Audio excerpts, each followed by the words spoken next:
Good morning students. ಇವತ್ತು ನಾವು ಭೌತಶಾಸ್ತ್ರದಲ್ಲಿ ಇನ್ನೊಂದು ಚಾಪ್ಟರ್ ಯಾವುದು ವಿದ್ಯುತ್ ಪ್ರವಾಹದ ಕಾಂತೀಯ ಪರಿಣಾಮಗಳ ಬಗ್ಗೆ ಇವತ್ತಿನ ಕ್ಲಾಸ್ ಒಳಗೆ ನಾವು ತಿಳ್ಕೊಳ್ಳೋಣ. ಇಲ್ಲಿವರೆಗೂ ನಾವು ಏನು ಮಾಡಿದ್ವಿ, ಫಿಸಿಕ್ಸ್ ಒಳಗೆ ಒಂದು ಚಾಪ್ಟರ್ ಮುಗಿಸಿದ್ವಿ. ಇದು ನಿಮ್ಮ ಫಸ್ಟ್ ಸೆಮ್ನಲ್ಲಿ ಲಾಸ್ಟ್ ಫಿಸಿಕ್ಸ್ ಚಾಪ್ಟರ್ ಅಂತ ಹೇಳಿ ಯಾವುದು ವಿದ್ಯುತ್ ಪ್ರವಾಹದ ಕಾಂತೀಯ ಪರಿಣಾಮಗಳ ಬಗ್ಗೆ. ಇಲ್ಲಿ ವಿದ್ಯುತ್ ಪ್ರವಾಹ ಮತ್ತು ಕಾಂತೀಯ ಪರಿಣಾಮಗಳು ಅಂತ ಐತೆ. ಇವನ್ನ ನಾವೇನಂತೀವಪ್ಪ ಅಂತಂದ್ರೆ ಒಂದು ನಾಣ್ಯದ ಎರಡು ಮುಖಗಳು ಅಂತ ಹೇಳಿ ನಾವಿಲ್ಲಿ ಕರಿತೇವೆ. ಹೆಂಗಂತಂದ್ರೆ ವಿದ್ಯುತ್ ಪ್ರವಾಹ ಅಂದ್ರೆ ಏನಂತ ಹೇಳಿ ನಾವು ಹಿಂದಿನ ಕ್ಲಾಸಸ್ ಒಳಗೆ ಕಲ್ತಿದ್ವಿ. ಏನಪ್ಪಾ ಅಂತಂದ್ರೆ ಒಂದು ವಸ್ತು ಒಂದರಲ್ಲಿ ಅಥವಾ ಒಂದು ವಾಹಕದರಲ್ಲಿ ಆವೇಶಗಳ ದರ ಅಂತ ಹೇಳಿ, ಆವೇಶ ಅಂತಂದ್ರೇನು ಚಾರ್ಜ್ ಅಂತ ಹೇಳಿ ನಾವಿಲ್ಲಿ ಕರಿತೇವೆ. ಕ್ಯಾಟಯನ್ಸ್ ಅಂಡ್ ಆನಿಯನ್ಸ್ ಅಂತ ಹೇಳಿ ನಾವಿಲ್ಲಿ ಕರಿಬಹುದು. ಇಲ್ಲಿ ವಿದ್ಯುತ್ ಪ್ರವಾಹ ಮತ್ತು ಕಾಂತೀಯ ಪರಿಣಾಮ ಎರಡು ಒಂದೇ ನಾಣ್ಯದ ಎರಡು ಮುಖಗಳು ಅಂತ ಹೇಳಿ ನಾವು ಕರಿತೇವೆ. ಇಲ್ಲಿ ಎಲ್ಲಿ ವಿದ್ಯುತ್ ಪ್ರವಾಹ ಇರ್ತೈತಲ್ಲ ಅಲ್ಲೇ ಕಾಂತೀಯ ಪರಿಣಾಮ ಇರ್ತೈತಿ ಅಂತ ಹೇಳಿ ನಾವಿಲ್ಲೇ ಕಲಿತೇವೆ. ಈ ಚಾಪ್ಟರ್ ಒಳಗೆ ನಾವು ಫಸ್ಟ್ ಏನೇನು ಕಲಿತೇವೆ ಅಂತ ಹೇಳಿ ಫಸ್ಟ್ ನಾವು ಲಿಸ್ಟ್ ಔಟ್ ಮಾಡ್ಕೊಳ್ಳಿ.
ಇಲ್ಲಿ ನಾವು ಏನೇನು ಕಲಿತೇವಪ್ಪ ಅಂತಂದ್ರೆ ಕಾಂತಕ್ಷೇತ್ರ ಮತ್ತು ಕಾಂತೀಯ ರೇಖೆಗಳು ಅಂದ್ರೆ ಏನಂತ ಹೇಳಿ ನಾವು ಇಲ್ಲಿ ಕಲಿತೇವೆ. ವಿದ್ಯುತ್ ಪ್ರವಾಹವಿರುವ ವಾಹಕದ ಕಾಂತಕ್ಷೇತ್ರ, ಆಮೇಲೆ ಬಲಗೈ ಹೆಬ್ಬೆರಳ ನಿಯಮ, ಆಮೇಲೆ ಸೊಲೆನಾಯ್ಡ್ ರಚನೆ, ಅದರ ಕಾರ್ಯ ಮತ್ತು ಉಪಯೋಗಗಳನ್ನ ಕಲಿತೇವೆ. ಇನ್ನು ನೆಕ್ಸ್ಟ್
ಮತ್ತೆ ನೆಕ್ಸ್ಟ್ ಫ್ಲೆಮಿಂಗನ ಎಡಗೈ ನಿಯಮವನ್ನ ನಾವು ಕಲಿತೇವೆ. ವಿದ್ಯುತ್ ಮೋಟಾರ್, ವಿದ್ಯುತ್ ಕಾಂತೀಯ ಪ್ರೇರಣೆ ಬಗ್ಗೆ ನಾವು ಕಲಿತೇವೆ. ಆಮೇಲೆ ಫ್ಲೆಮಿಂಗನ ಬಲಗೈ ನಿಯಮವನ್ನ ಕಲಿತೇವೆ. ವಿದ್ಯುತ್ ಜನಕ ಮತ್ತು ಗೃಹ ಬಳಕೆ ವಿದ್ಯುತ್ ಮಂಡಲಗಳನ್ನ ನಾವಿಲ್ಲಿ ಈ ಚಾಪ್ಟರ್ ನಲ್ಲಿ ಕಲಿತೇವೆ.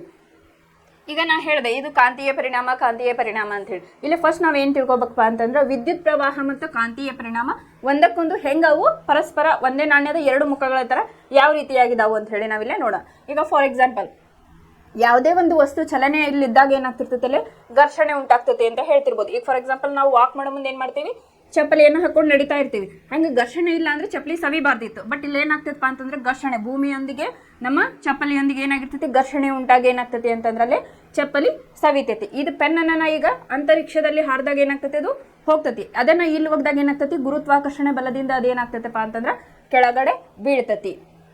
ಇದ್ರ ಅರ್ಥ ಏನಪ್ಪಾ ಅಂತಂದ್ರೆ ಇಲ್ಲಿ ಘರ್ಷಣೆ ಇರ್ತತಿ ಅಂತ ಹೇಳಿ ನಾವಿಲ್ಲಿ ಹೇಳ್ತೇವೆ. ಈಗ ಈಜ್ಬೇಕಾದ್ರೆ ಏನಿರುತ್ತೆ, ನೀರಿನ ಜೊತೆಗೆ ನಮ್ಮ ಜೊತೆಗೆ ಏನಾಗಿರ್ತದಪ್ಪ ಅಂತಂದ್ರೆ ಒಂದು ಘರ್ಷಣೆ ಇರ್ತತಿ ಅಂತ ಹೇಳಿ ನಾವಿಲ್ಲಿ ಹೇಳ್ಬೋದು.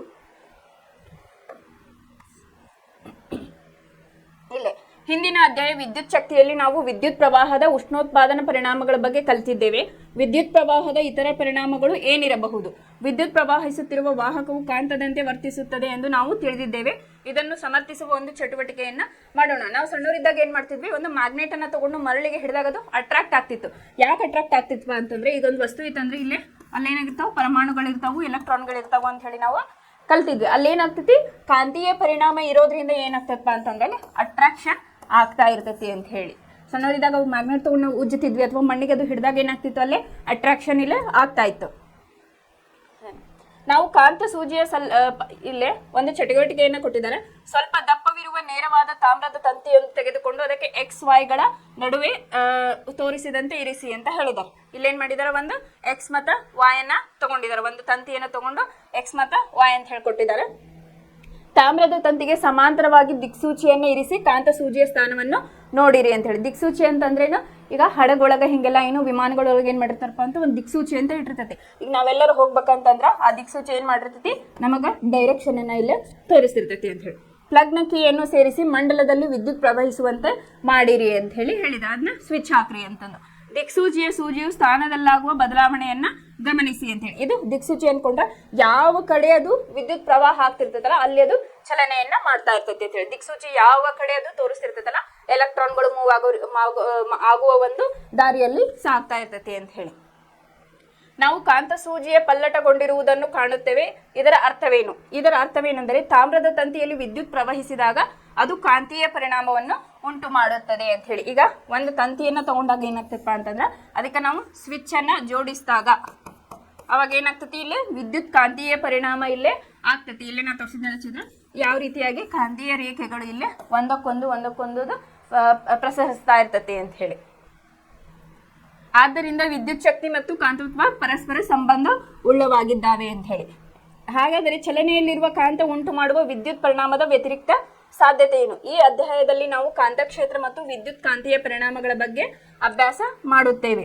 ಹಾಗೆಯೇ ವಿದ್ಯುತ್ ಪ್ರವಾಹದ ಕಾಂತೀಯ ಪರಿಣಾಮಗಳನ್ನೊಳಗೊಂಡ ವಿದ್ಯುತ್ ಕಾಂತಗಳು, ವಿದ್ಯುತ್ ಮೋಟಾರ್ಗಳು ಮತ್ತು ಚಲನೆಯಲ್ಲಿರುವ ಕಾಂತಗಳಿಂದಾಗುವ ವಿದ್ಯುತ್ ಪರಿಣಾಮವನ್ನು ಒಳಗೊಂಡ ವಿದ್ಯುತ್ ಜನಕಗಳ ಬಗ್ಗೆ ಕೂಡ ನಾವಿಲ್ಲಿ ಕಲಿತೇವೆ ಅಂತ ಹೇಳಿ. ಆಮೇಲೆ ಇದನ್ನು ಫಸ್ಟ್ ಯಾರು ಕಂಡು ಹಿಡಿದ್ರಪ್ಪ ಅಂತ ಹೇಳಿ, ಇಲ್ಲಿ ಒಬ್ಬ ಸೈಂಟಿಸ್ಟ್ ಏನ್ ಮಾಡಿದ್ರು, ಬಲ್ಬ್ ಅನ್ನ ಕಂಡುಹಿಡಿಬೇಕಾದ್ರೆ ಅದರದ ಲೈಟಿನ ಬಗ್ಗೆ ಅಧ್ಯಯನವನ್ನ ಮಾಡ್ತಿರ್ಬೇಕಾದ್ರೆ ಇದರ ಕಾಂತಕ್ಷೇತ್ರದ ಬಗ್ಗೆ ಅವರು ಇನ್ವೆಂಟ್ ಅನ್ನ ಮಾಡಿರೋರು. ಯಾರಪ್ಪ ಅಂತಂದ್ರೆ ಹ್ಯಾನ್ಸ್ ಕ್ರಿಸ್ಟಿಯನ್ ಆರ್ಸ್ಟೈಡ್ ಅಂತ ಹೇಳಿ 1777ರಿಂದ 1851 ಇದೊಂದು ಇನ್ವೆನ್ಷನ್ ಇವರು ಮಾಡಿದರು. ಇವ್ರು ಹೆಂಗ್ ಮಾಡಿದ್ರಪ್ಪ ಅಂತಂದ್ರೆ ಹ್ಯಾನ್ಸ್ ಕ್ರಿಸ್ಟಿಯನ್ ಆರ್ಸ್ಟೈಡ್ ರವರು 19ನೇ ಶತಮಾನದ ಮುಂಚೂಣಿಯ ವಿಜ್ಞಾನಿಯಾಗಿದ್ದು ವಿದ್ಯುತ್ ಕಾಂತತೆಯನ್ನು ಅರ್ಥೈಸಿಕೊಳ್ಳುವಲ್ಲಿ ಪ್ರಮುಖ ಪಾತ್ರ ವಹಿಸಿರುತ್ತಾರೆ ಅಂತೇಳಿ.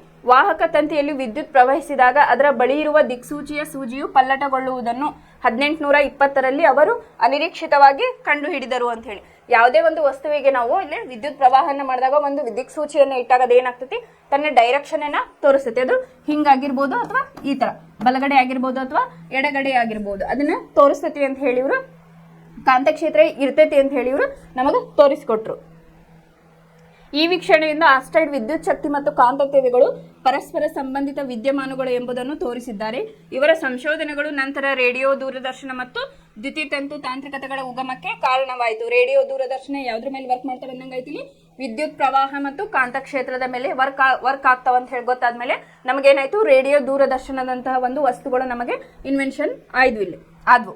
ಇವರ ಗೌರವಾರ್ಥವಾಗಿ ಕಾಂತಕ್ಷೇತ್ರ ಬಲದ ಏಕಮಾನವನ್ನು ಆರ್ಸ್ಟೈಡ್ ಎಂದು ಕರೆಯಲಾಗುತ್ತೆ. ಅವರ ಹೆಸರಲ್ಲೇ ಅದನ್ನ ಕಾಂತಕ್ಷೇತ್ರವನ್ನ ಇಲ್ಲಿ ಕರೀತಾರ ಅಂತ ಹೇಳಿ. ಈ ನೆಕ್ಸ್ಟ್ ನಾವು ಈಗ ಕಾಂತ ಅಂದ್ರೇನು, ಕಾಂತಕ್ಷೇತ್ರ ಅಂದ್ರೇನು ಮತ್ತು ಕಾಂತೀಯ ಬಲರೇಖೆಗಳು ಅಂದ್ರೆ ಏನಂತ ಹೇಳಿ ಫಸ್ಟ್ ನಾವು ಇಂಟ್ರೊಡಕ್ಷನ್ ತಿಳ್ಕೊಳ್ಳೋಣ.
ಫಸ್ಟ್ ನಾವೇನು ಕಾಂತಕ್ಷೇತ್ರ ಅಂದ್ರೇನು, ಕಾಂತೀಯ ರೇಖೆಗಳಂದ್ರೆ ಏನಂತ ಹೇಳಿ ನೋಡ್ಕೋಬೇಕಾಗ್ತದೆ. ಕಾಂತಕ್ಷೇತ್ರ ಅಂತಂದ್ರೆ ಕಾಂತ ಬಲ ಇರುವ ಪ್ರದೇಶ ಅಥವಾ ಕಾಂತೀಯ ಬಲದ ಪ್ರವಾಹವಿರುವ ಒಂದು ಅಂಶ ಅಂತ ಹೇಳಿ ನಾವಿಲ್ಲಿ ಕರಿತೀವಿ. ಇದು ಹೆಂಗಪ್ಪ ಅಂತಂದ್ರೆ ಕಾಂತಕ್ಷೇತ್ರ ಅಂತಂದ್ರೆ ಈಗ ಒಂದೇನು ವಾಹಕ ಅಂತ ತಗೊಂಡ್ವಿ ಅಂತಂದ್ರೆ ಇದಕ್ಕ ನಾವು ಎನ್ ಅಂತ ಕರಿತೀವಿ, ಇದಕ್ಕ ಎಸ್, ಇದು ಉತ್ತರ ಧ್ರುವ, ಇದು ದಕ್ಷಿಣ ಧ್ರುವ ಅಂತ ಹೇಳಿ ನಾವಿಲ್ಲಿ ಕರಿಬಹುದು.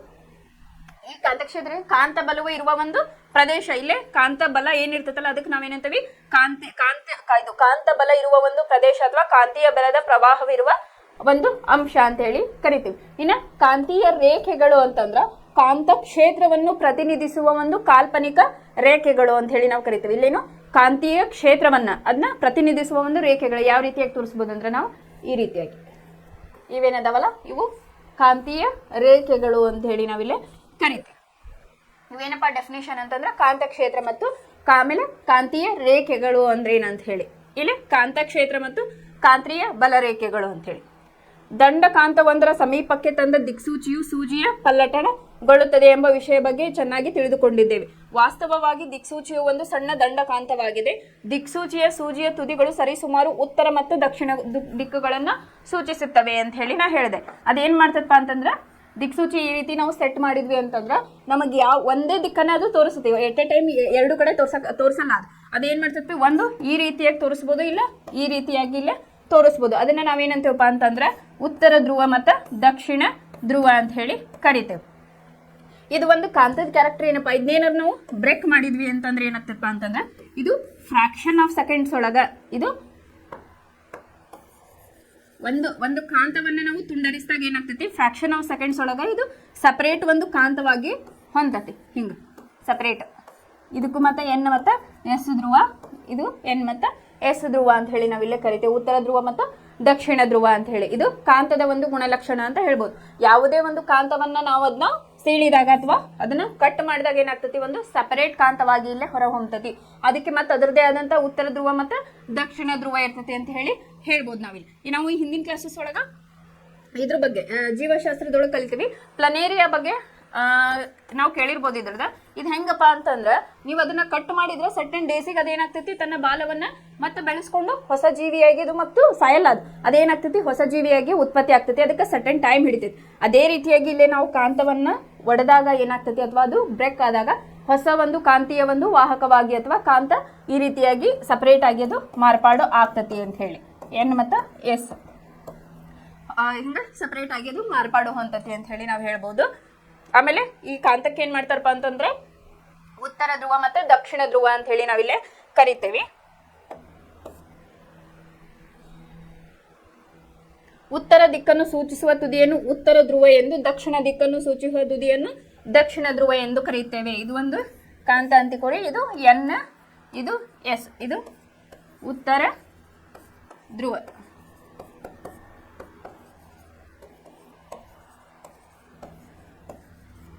ದಕ್ಷಿಣ ಧ್ರುವ ಈ ರೀತಿಯಾಗಿ ಕೊಟ್ಟಾಗ ಏನಾಗ್ತಪ್ಪ ಅಂತಂದ್ರೆ ಇದು ಉತ್ತರ ಧ್ರುವ ಮತ್ತೆ ಇದು ದಕ್ಷಿಣ ಧ್ರುವ ಅಂತ ಹೇಳಿ ನಾವು ಕರಿತೇವೆ. ಇಲ್ಲಿ ಉತ್ತರ ದಿಕ್ಕನ್ನು ಸೂಚಿಸುವ ತುದಿಯನ್ನು ನಾವು ಉತ್ತರ ಧ್ರುವ ಅಂತೀವಿ. ದಕ್ಷಿಣ ದಿಕ್ಕನ್ನು ಸೂಚಿಸುವುದಕ್ಕೆ ನಾವೇನಂತೀವಿ, ದಕ್ಷಿಣ ಧ್ರುವ ಅಂತ ಹೇಳಿ ಕರಿತೇವೆ ಅಂತ ಹೇಳಿ. ಸಜಾತಿಯ ಧ್ರುವಗಳು ವಿಕರ್ಷಿಸುತ್ತವೆ ಮತ್ತು ವಿಜಾತಿಯ ಧ್ರುವಗಳು ಆಕರ್ಷಿಸುತ್ತವೆ ಅಂತ ಹೇಳಿ ಇದನ್ನ ನಾವು ಎಲೆಕ್ಟ್ರಾನ್ಸ್ ಒಳಗ ಕಲ್ತಿದ್ವಿ.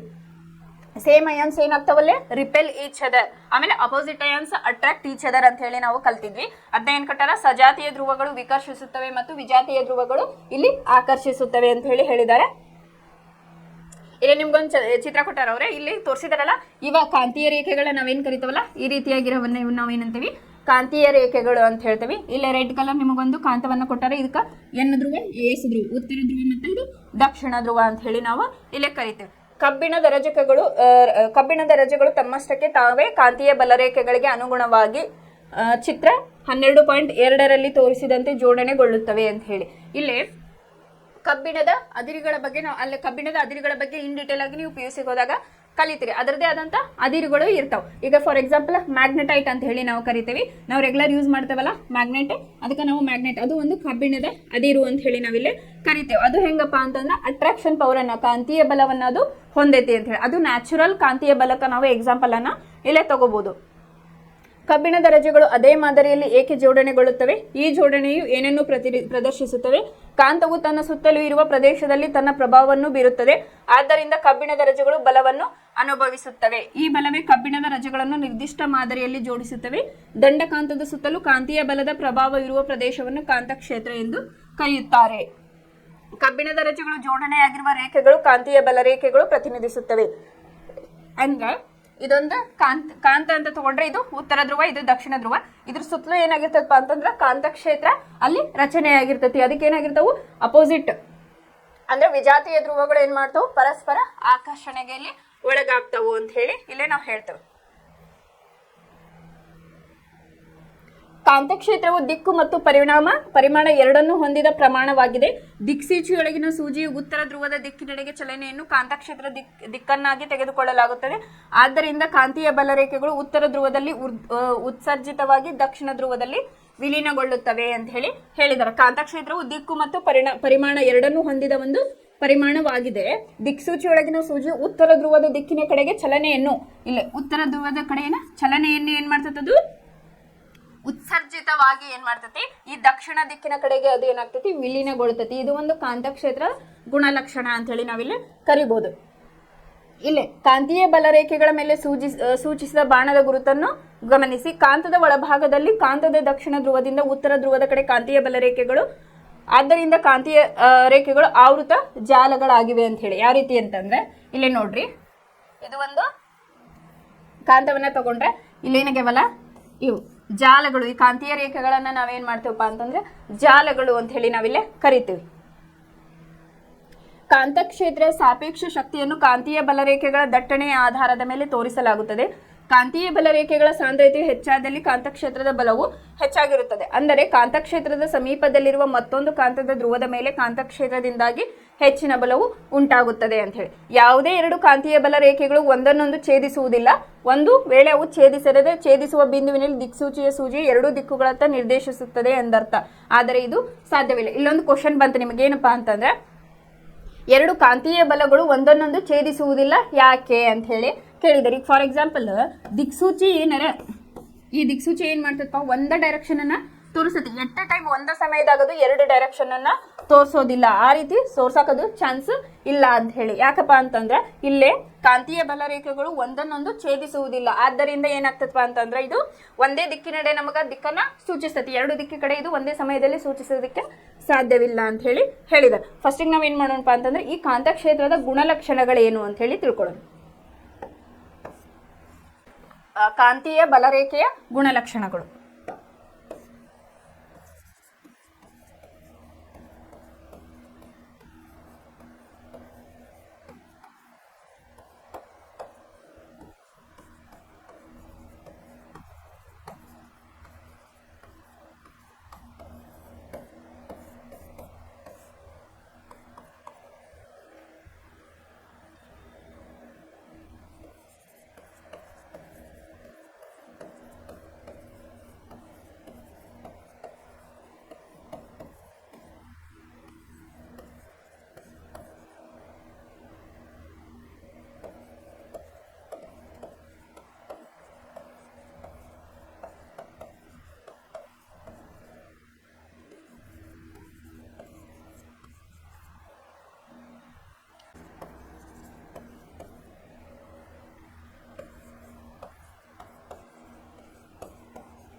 ಇಲ್ಲಿ ಮೊದಲನೇ ಗುಣಲಕ್ಷಣ ಏನಪ್ಪಾ ಅಂತಂದ್ರೆ ಕಾಂತೀಯ ಬಲರೇಖೆಗಳು ಉತ್ತರ ದಿಕ್ಕಿನಿಂದ ಉತ್ಸರ್ಜಿಸಿ ದಕ್ಷಿಣ ಧ್ರುವದ ಕಡೆಗೆ ವಿಲೀನಗೊಳ್ತಾವು. ಯಾವ ರೀತಿಯಾಗಿ ಅಂತಂದ್ರೆ ಇದು ಉತ್ತರ ಧ್ರುವ, ಇದು ದಕ್ಷಿಣ ಧ್ರುವ ಅಂತ ಹೇಳಿ ನಾವು ತಗೋತೇವೆ. ಇದು ಏನ್ ಮಾಡ್ತದಪ್ಪ ಅಂತಂದ್ರೆ ಕಾಂತೀಯ ಬಲರೇಖೆಗಳು ಉತ್ತರ ದಿಕ್ಕಿನಿಂದ ಉತ್ಸರ್ಜಿಸಿ ದಕ್ಷಿಣ ದಿಕ್ಕಿನ ಕಡೆಗೆ ಅದು ವಿಲೀನಗೊಳ್ತಾವು ಅಂತ ಹೇಳಿ ನಾವಿಲ್ಲೇ ಕರಿತೀವಿ. ಇದು ಒಂದನೆಯ ಗುಣಲಕ್ಷಣ ಅಂತ ಹೇಳಿ ನಾವು ಹೇಳ್ಬೋದು. ಆಮೇಲೆ ಇದು ಒಂದು ಜಾಲವಾಗೈತಿ ಅಂತನೂ ನಾವು ಹೇಳಬಹುದು. ಇದು ಒಂದಕ್ಕೊಂದು ಏನಾಗ್ತೈತಿ ವಿಲೀನಗೊಂಡಾಗ ಒಂದು ಜಾಲದ ರೂಪದಲ್ಲಿ ಇರ್ತೈತಿ ಅಂತ ಹೇಳಿ ನಾವು ಕೂಡ ಹೇಳ್ಬೋದು.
ಇಲ್ಲಿ ಎರಡನೇದು ಕಾಂತದ ಒಳಗೆ ದಕ್ಷಿಣ ಧ್ರುವದಿಂದ ಉತ್ತರ ಧ್ರುವದ ಕಡೆಗೆ ಸಾಗಿಸಲ್ಪಡುತ್ತದೆ ಮತ್ತು ಒಂದಕ್ಕೊಂದು ಸಮಾಂತರವಾಗಿರುತ್ತವೆ. ಹಾಗಾಗಿ ಇಲ್ಲಿ ಕಾಂತೀಯ ಬಲರೇಖೆಗಳು ಆವೃತ ಜಾಲವನ್ನು ಹೊಂದಿವೆ. ಫಸ್ಟ್ನೇ ಪಾಯಿಂಟ್ ಏನ್ ಕಲಿತೀವಪ್ಪ ಅಂತಂದ್ರೆ ನಾವಿಲ್ಲಿ ಫಸ್ಟ್ನೇ ಪಾಯಿಂಟ್ ನಾವ್ ಏನ್ ಕಲಿತ್ವಿ, ಇಲ್ಲಿ ಕಾಂತೀಯ ಬಲರೇಖೆಗಳು ಏನಾದ್ವು ಇಲ್ಲೇ ಉತ್ತರ ದಿಕ್ಕಿನಿಂದ ಏನಾಯ್ತು ದಕ್ಷಿಣ ದಿಕ್ಕಿ ಕಡೆಗೆ ಇಲ್ಲೇ ಉತ್ತರ ದಿಕ್ಕಿನ ಕಡೆಗೆ ಏನಾಯ್ತು ಉತ್ಸರ್ಜಿಸಿ ಇಲ್ಲೇನಾಯ್ತು ದಕ್ಷಿಣ ಧ್ರುವದ ಕಡೆಗೆ ಏನಾಗ್ತಾವ ವಿಲೀನಗೊಳ್ತಾವು ಅಂತ ಹೇಳಿ ಫಸ್ಟ್ ಪಾಯಿಂಟ್ ಒಳಗೆ ಕಲಿತ್ವಿ. ಇನ್ನು ಸೆಕೆಂಡ್ ಪಾಯಿಂಟ್ ಒಳಗೆ ಏನಾಯ್ತಪ್ಪ ಅಂತಂದ್ರೆ ಕಾಂತದ ಒಳಗೆ ದಕ್ಷಿಣ ಧ್ರುವದಿಂದ ಉತ್ತರ ಧ್ರುವದ ಕಡೆಗೆ ಸಾಗಲ್ಪಡುತ್ತವೆ. ಏನು ದಕ್ಷಿಣ ಧ್ರುವದಿಂದ ಉತ್ತರ ದಿಕ್ಕಿನ ಕಡೆಗೆ ಅವು ಏನ್ ಮಾಡ್ತಾವು ಕಾಂತೀಯ ರೇಖೆಗಳು ಚಲಿಸಲ್ಪಡ್ತಾವು ಅಂತ ಹೇಳಿ ನಾವು ಹೇಳ್ತೇವೆ. ಅವು ಆಗಿರ್ತಾವಪ್ಪ ಅಂತಂದ್ರೆ ಸಮಾಂತರವಾಗಿರ್ತಾವು ಅಂತ ಹೇಳಿ ನಾವಿಲ್ಲಿ ಕರಿತೀವಿ.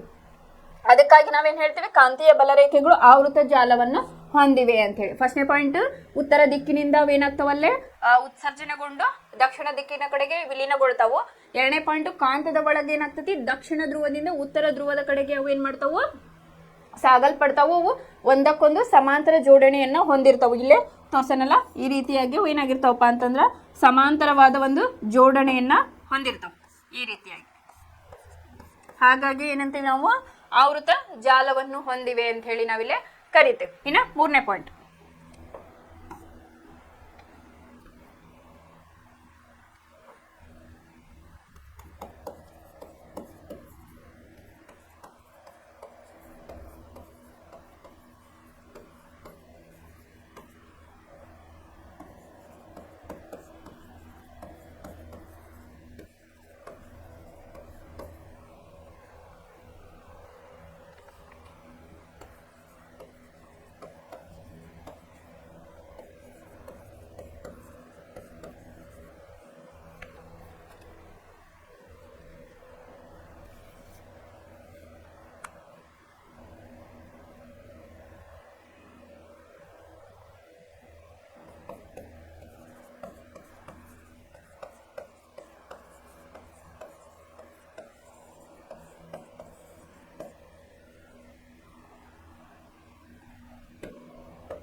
ಇಲ್ಲಿ ಮೂರನೇ ಪಾಯಿಂಟ್ ಏನಪ್ಪಾ ಅಂತಂದ್ರೆ ಕಾಂತೀಯ ಬಲರೇಖೆಗಳು ಧ್ರುವದ ಕಡೆಗೆ ಹೆಚ್ಚಾಗಿ ಇರುತ್ತವೆ ಅಂತ ಹೇಳಿ. ಇಲ್ಲೇ ಎನ್ ಅಥವಾ ಇದು ಉತ್ತರ ಧ್ರುವ, ಇದು ದಕ್ಷಿಣ ಧ್ರುವವನ್ನು ತಗೊಂಡಾಗ ಇಲ್ಲೇ ಫಸ್ಟ್ನೇದು ನಾವು ಕಲಿತ್ವಿ ಎನ್ನಿಂದ ಈ ರೀತಿಯಾಗಿ ಉತ್ತರ ದಿಕ್ಕಿನ ಕಡೆ ಏನಾಗಿರ್ತಾವೆ ಉತ್ಸರ್ಜಿತವಾಗಿ ದಕ್ಷಿಣ ಧ್ರುವ ಕಡೆ ವಿಲೀನ ಆಗಿರ್ತಾವ ಅಂತೇಳಿ ಈ ರೀತಿಯಾಗಿ ನೋಡ್ಬೋದು.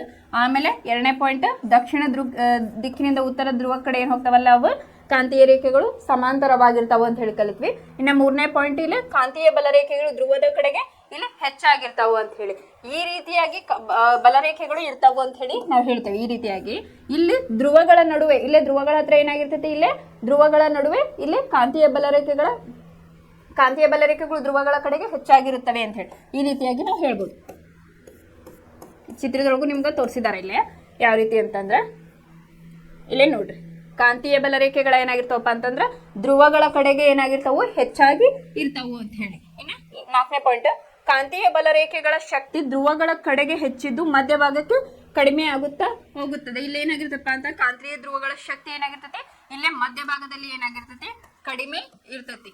ಇಲ್ಲಿ ಏನಾಗಿರ್ತೈತಿ ಇದು ಹೆಚ್ಚಿಗೆ ಜಾಸ್ತಿ ಇಲ್ಲಿ ಇರ್ತೈತಿ ಅಂತ ಹೇಳಿ ಇದು 3 ಮತ್ತು 4ನೇ ಪಾಯಿಂಟ್ ಅಂತ ಹೇಳಿ ನಾವಿಲ್ಲಿ ತಗೋಬಹುದು.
ಇನ್ನು ನೆಕ್ಸ್ಟ್ ಪಾಯಿಂಟ್ ಏನಪ್ಪಾ ಅಂತಂದ್ರೆ ಕಾಂತೀಯ ಬಲ ರೇಖೆಗಳ ಶಕ್ತಿ ಏನಾಗಿರ್ತಪ್ಪ ಅಂತಂದ್ರೆ ಒಂದೇ ರೀತಿಯಾಗಿ ಸ್ಥಿರವಾಗಿರುತ್ತದೆ ಅಂತ ಹೇಳಿ ನಾವಿಲ್ಲಿ ಹೇಳ್ಬೋದು. ಇನ್ನೊಂದು ಪಾಯಿಂಟ್, ಕಾಂತೀಯ ಬಲ ರೇಖೆಗಳು ಒಂದನ್ನೊಂದು ಛೇದಿಸುವುದಿಲ್ಲ. ಇದು ಒಂದು ಏನೊಳಗೆ ಕ್ವಶನ್ ಬಂದಿತ್ತು. ಹೆಂಗಪ್ಪ ಅಂತಂದ್ರೆ ಇಲ್ಲಿ ಕಾಂತೀಯ ಬಲ ರೇಖೆಗಳು ಒಂದನ್ನೊಂದು ಛೇದಿಸುವುದಿಲ್ಲ ಯಾಕೆ ಅಂತೇಳಿ. ಒಂದ್ ವೇಳೆ ಅದು ಛೇದಿಸಿದ ಏನಾಗ್ತದೆ ಅಂತೇಳಿ ನಾ ದಿಕ್ಸೂಚಿ ಎಕ್ಸಾಂಪಲ್ ಅನ್ನ ಕೊಟ್ಟೆ. ನೀವೇನ್ ಬರೀಬೇಕು, ಒಂದು ವೇಳೆ ಅದು ಛೇದಿಸಿದ ಬಿಂದುವಿನಲ್ಲಿ ದಿಕ್ಸೂಚಿಯನ್ನು ಇಟ್ಟರೆ ಒಂದೇ ಸಮಯದಲ್ಲಿ ಎರಡು ದಿಕ್ಕನ್ನೋದು ಸೂಚಿಸುತ್ತದೆ, ಅದು ಸಾಧ್ಯವಿಲ್ಲ. ಆದ್ದರಿಂದ ಏನಪ್ಪಾ ಇಲ್ಲಿ ಕಾಂತೀಯ ಬಲ ರೇಖೆಗಳು ಒಂದನ್ನೊಂದು ಛೇದಿಸುವುದಿಲ್ಲ ಅಂತ ಹೇಳಿ ನಾವಿಲ್ಲಿ ಹೇಳ್ಬೋದು. ಇದು ಒಂದು ನಿಮ್ಗೆ ಕ್ವಶನ್ ಪೇಪರ್ ನಲ್ಲಿ ಬಂದಿರತಕ್ಕಂತ ಒಂದು ಕ್ವಶನ್. ಫಸ್ಟಿಗೆ ಏನಪ್ಪಾ ನಾವೇನ್ ಕಲಿತ್ವಿ ಅಂದ್ರೆ ಇಲ್ಲಿ ಮಠ ಫಸ್ಟಿಗೆ ಕಾಂತ ಅಂದ್ರೇನು, ಇಲ್ಲ ಫಸ್ಟ್ ವಿದ್ಯುತ್ ಪ್ರವಾಹದ ಕಾಂತೀಯ ಪರಿಣಾಮ ಒಳಗ ವಿದ್ಯುತ್ ಪ್ರವಾಹ ಮತ್ತು ಕಾಂತೀಯ ಬಲ ರೇಖೆಗಳು ಒಂದಕ್ಕೊಂದು ಹೆಂಗವು ಏನಂತ ಒಂದೇ ನಾಣ್ಯದ ಎರಡು ಮುಖಗಳು ಹೆಂಗಾಗ್ಯಾವ ಅಂತ ಹೇಳಿ ನಾವು ಇವತ್ತಿನ ಕ್ಲಾಸ್ ಒಳಗ ಕಲಿತ್ವಿ. ಅದು ಯಾವ ರೀತಿಯಾಗಿ ಅಂತಂದ್ರೆ ಒಂದು ವಾಹಕವನ್ನ ನಾವು ತಗೊಂಡಾಗ ಅಥವಾ ಒಂದು ಕಾಂತವನ್ನ ಇಲ್ಲೇ ತಗೊಂಡಾಗ ಅದಕ್ಕೆ ಇಲ್ಲೇ ಏನಾಗಿರ್ತದಪ್ಪ ಅಂತಂದ್ರೆ ಎಲೆಕ್ಟ್ರಿಕ್ ಅನ್ನು ವಿದ್ಯುತ್ ಪ್ರವಾಹವನ್ನು ಪ್ರವಹಿಸಿದಾಗ ಏನಾಗ್ತತಿ, ಇಲ್ಲಿ ಕಾಂತ ಕ್ಷೇತ್ರ ಉಂಟಾಗ್ತತಿ ಅಂತ ಹೇಳಿ ನಾವಿಲ್ಲಿ ಕಲಿತ್ವಿ. ಆಮೇಲೆ ಇಲ್ಲಿ ಕಾಂತ ಅಂದ್ರೇನು, ಕಾಂತ ಕ್ಷೇತ್ರ ಅಂದ್ರೇನು ಅಂತ ಹೇಳಿ ನಾವು ಕಲಿತ್ವಿ. ಆಮೇಲೆ ಘರ್ಷಣೆ ಸ್ಟಾರ್ಟಿಂಗ್ ನಾವು ಬೇಸಿಕ್ ಪಾಯಿಂಟ್ ಏನ್ ಮಾಡಿದ್ವಿ, ಒಂದು ವಸ್ತು ಅಥವಾ ನಾವು ಚಲನೆ ಮಾಡ್ಬೇಕಾದ್ರೆ ಏನಾಗಿರ್ತತಿ, ಒಂದು ಘರ್ಷಣೆಯಿಂದ ಏನಾಗ್ತತಿ ಕಾಂತಕ್ಷೇತ್ರ ಉಂಟಾಗ್ತತಿ ಅಂತ ಹೇಳಿ ನಾವು ಹೇಳ್ಬೋದು. ಯಾವ ರೀತಿಯಾಗಿ ಅಂತಂದ್ರೆ ಚಪ್ಪಲಿ ಸವಿಯೋದನ್ನ ನಾ ಎಕ್ಸಾಂಪಲ್ ಕೊಟ್ಟು ಹೇಳಿದೆ. ಈಗ ನಮಗೊಂದು ಅಟ್ರಾಕ್ಷನ್ ಪವರ್ ಇರಲಿಲ್ಲ, ಅದಕ್ಕೆ ಏನದು ಘರ್ಷಣೆ ಇರ್ಲಿಲ್ಲ ಅಂದ್ರೆ ಆಗ್ತಿತ್ತಪ್ಪ ಅಂತಂದ್ರೆ ಚಪ್ಪಲಿ ಸವಿತಿರ್ಲಿಲ್ಲ. ಇಲ್ಲಿ ಏನಾಗ್ತತಿ, ಒಂದಕ್ಕೊಂದು ಘರ್ಷಣೆ ಐತೆ ಅಂತ ಹೇಳಿ ನಾವು ಕರಿತೇವೆ. ಇನ್ನೊಂದು ದ್ರವ್ಯರಾಶಿ ಬಗ್ಗೆ ನಾವು ಎಕ್ಸಾಂಪಲ್ ತಗೋಬಹುದು. ಇಲ್ಲ ಎಲೆಕ್ಟ್ರಾನ್ಗಳು ಏನಾಗಿರ್ತಾವ, ಒಂದು ಬಿಂದುವಿನಿಂದ ಇನ್ನೊಂದು ಬಿಂದುವಿಗೆ ಏನಾಗಿರ್ತತಿ, ಇಲ್ಲ ಚಲನೆಯನ್ನ ಹೊಂದಿರ್ತತಿ. ಇಲ್ಲಿ ನ್ಯೂಕ್ಲಿಯರ್ ಎಫೆಕ್ಟ್ ಆಗ್ತತಿ. ನಮಗೆ ಹೆಂಗ್ ಗುರುತ್ವ ಬಲ ಇದು ಆಗ್ತದಲ್ಲ, ಇಲ್ಲಿ ನ್ಯೂಕ್ಲಿಯರ್ ಎಫೆಕ್ಟ್ ಆಗ್ತತಿ. ಇದು ದ್ರವ್ಯರಾಶಿಯ ಇದ್ರದ್ದು ಏನಾಗಿರ್ತತಿ, ಅತ್ಯಂತ ಕಡಿಮೆ ಇರ್ತತಿ ಅಂತ ಹೇಳಿ ನಾವು ಹಿಂದಿನ ಕ್ಲಾಸಸ್ ಒಳಗೂ ಕಲ್ತಿದ್ವಿ. ಏನ್ ಕಲಿತ್ವಿ, ಇದನ್ನ ಯಾರು ಇನ್ವೆಂಟ್ ಮಾಡಿದ್ರು ಅಂತ ಹೇಳಿ ಕಲಿತ್ವಿ. ಹ್ಯಾನ್ಸ್ ಕ್ರಿಸ್ಟಿಯನ್ ಆರ್ಸ್ಟೆಡ್ ಅವರು ಯಾವ ರೀತಿಯಾಗಿ ಇದ್ರ ಬಗ್ಗೆ ಒಂದಕ್ಕೊಂದು ಇವು ಪರಸ್ಪರ ಸಂಬಂಧವನ್ನ ವಿದ್ಯುತ್ ಪ್ರವಾಹ ಮತ್ತು ಕಾಂತೀಯ ರೇಖೆಗಳು ಕಾಂತೀಯ ಪರಿಣಾಮ ಏನಂತವಲ್ಲ ಒಂದಕ್ಕೊಂದು ಯಾವ ರೀತಿಯಾಗಿ ತಮ್ಮ ಸಂಬಂಧವನ್ನ ಹೊಂದಿದಾವು ಅಂತ ಹೇಳಿ ಇವರು ತಿಳಿಸ್ಕೊಟ್ರು. ಇನ್ನ ಕಾಂತಕ್ಷೇತ್ರ ಮತ್ತು ಕಾಂತೀಯ ಬಲರೇಖೆಗಳ ಬಗ್ಗೆ ನಾವು ತಿಳಿದುಕೊಂಡ್ವಿ. ಕಾಂತೀಯ ಬಲರೇಖೆಗಳು ಅಂತಂದ್ರೆ ಗುಣಲಕ್ಷಣಗಳನ್ನ ಏನೇನು ಕಲಿತ್ವಿ ನಾವು. ಇಲ್ಲಿ ಫಸ್ಟ್ ಏನಾಗಿರ್ತೈತಿ, ಒಂದು ಕಾಂತದಲ್ಲಿ ದಕ್ಷಿಣ ಧ್ರುವ ಮತ್ತು ಉತ್ತರ ಧ್ರುವ ಮತ್ತು ದಕ್ಷಿಣ ಧ್ರುವಗಳು ಅಂತ ಹೇಳಿ ನಾವು ಕರಿತೇವೆ. ಇವು ಏನ್ ಮಾಡಿರ್ತಾವು, ಉತ್ತರ ಧ್ರುವದಿಂದ ಉತ್ಸರ್ಜಿಸಿ ದಕ್ಷಿಣ ಧ್ರುವದಲ್ಲಿ ವಿಲೀನಗೊಳ್ತಾವು ಅಂತ ಹೇಳಿ ನಾವು ಇಲ್ಲಿ ಹೇಳ್ತೇವೆ. ಆಮೇಲೆ ದಕ್ಷಿಣ ಧ್ರುವದಲ್ಲಿಂದ ಈ ಕಾಂತ ಬಲ ರೇಖೆಗಳು ಏನ್ ಮಾಡ್ತಾವು, ಇಲ್ಲಿ ಉತ್ತರ ಧ್ರುವಕ್ಕೆ ಬಂದಾಗ ಏನಾಗಿರ್ತಾವು, ಅವು ಸಮಾನಾಂತರವಾಗಿರ್ತಾವು ಅಂತ ಹೇಳಿ ನಾವು ಇಲ್ಲಿ ಕಲಿತ್ವಿ.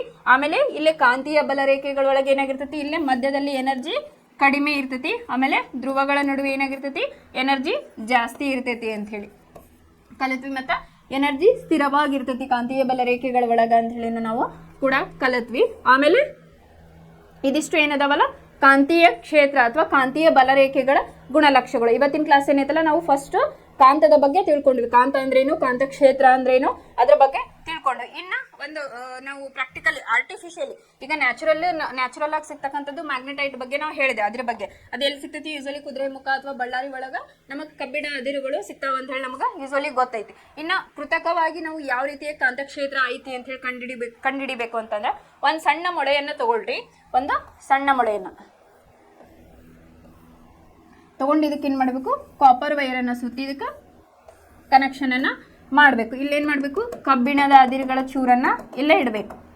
ಅಂತಂದ್ರೆ ಇದು ಎದಕ್ಕಪ್ಪ ಅಂತಂದ್ರೆ ಇದು ಕಾಂತಕ್ಷೇತ್ರ ಯಾವ ರೀತಿಯಾಗಿ ವರ್ಕ್ ಇರ್ತೈತಿ ಅಂತ ನಾವು ಹೇಳ್ತೇವಲ್ಲ. ಈಗ ಏನು ಧ್ರುವ ಎಸ್ ಧ್ರುವ ಅಂತ ಹೇಳಿ ನಾವು ತಗೊಂಡು ಹೇಳಿದೆ. ಅದು ಯಾವ ರೀತಿಯಾಗಿ ಅಂತ ಹೇಳಿ ಕೃತಕವಾಗಿ ಇಲ್ಲಿ ಕಾಂತಕ್ಷೇತ್ರವನ್ನ ಯಾವ ರೀತಿಯಾಗಿ ನಾವು ನೋಡ್ಬೋದು ಅಂತಂದ್ರೆ ಒಂದು ಮೊಳೆಯನ್ನ ತಗೊಂಡಾಗ ಮೊಳೆ ತಗೊಂಡು ಏನ್ ಮಾಡ್ಬೇಕು, ಅದಕ್ಕೆ ಕಾಪರ್ ವೈರ್ ಅನ್ನ ಇಲ್ಲಿ ಸುತ್ತಬೇಕು. ಏನ್ ಮಾಡ್ಬೇಕು, ಒಂದು ಇದಕ್ಕೆ ವಿದ್ಯುತ್ ಮಂಡಲಕ್ಕೆ ಅದನ್ನ ಸ್ವಿಚ್ ಅನ್ನ ಹಾಕಿದಾಗ ಏನಾಗ್ತದಪ್ಪ ಅಂತಂದ್ರೆ ಇಲ್ಲಿ ಕಬ್ಬಿಣದ ಚೂರುಗಳಿಗೆ ಅದು ಅಟ್ರಾಕ್ಟ್ ಆಗಿ ತನ್ನ ಕಡೆಗೆ ಅದು ಸೆಳೆತವನ್ನ ಇಲ್ಲೇ ಮಾಡ್ತೈತಿ. ಆಮೇಲೆ ನೀವು ಇದು ಸ್ವಿಚ್ ಅನ್ನ ಆಫ್ ಮಾಡಿದಾಗ ಏನಾಗ್ತವೆ, ಇವು ಫಾಲ್ ಡೌನ್ ಆಗ್ತವೆ. ಇವು ಚೂರುಗಳು ಏನದವಲ್ಲ ಕಬ್ಬಿಣದ ಧ್ರುವಗಳು ಏನಾಗ್ತವೆ, ಇವು ಕೆಳಗಡೆ ಬೀಳ್ತಾವು ಅಂತ ಹೇಳಿ. ಇದು ಒಂದು ಎಕ್ಸಾಂಪಲ್ ಎದಕ್ಕಪ್ಪ ಅಂತಂದ್ರೆ ಕಾಂತಕ್ಷೇತ್ರ ಮತ್ತು ವಿದ್ಯುತ್ ಪ್ರವಾಹ ಒಂದಕ್ಕೊಂದು ಯಾವ ರೀತಿಯಾಗಿ ಸಂಬಂಧವನ್ನ ಹೊಂದಿದಾವು ಅಂತ ಹೇಳಿ ನಾವು ನೋಡ್ಬೋದು. ಇನ್ನ ನೆಕ್ಸ್ಟ್ ಕ್ಲಾಸ್ ಒಳಗ ವಿದ್ಯುತ್ ಪ್ರವಾಹವಿರುವ ವಾಹಕದಿಂದ ಕಾಂತಕ್ಷೇತ್ರ ಅಂತ ಹೇಳಿ ನಾಳೆ ಕ್ಲಾಸ್ ಒಳಗ ನಾವು ನೋಡೋಣ. ಅದು ಯಾವ ರೀತಿಯಾಗಿರ್ತೈತಿ ಅಂತ ಹೇಳಿ ನಾವು ನೋಡೋಣ. ಧನ್ಯವಾದಗಳು.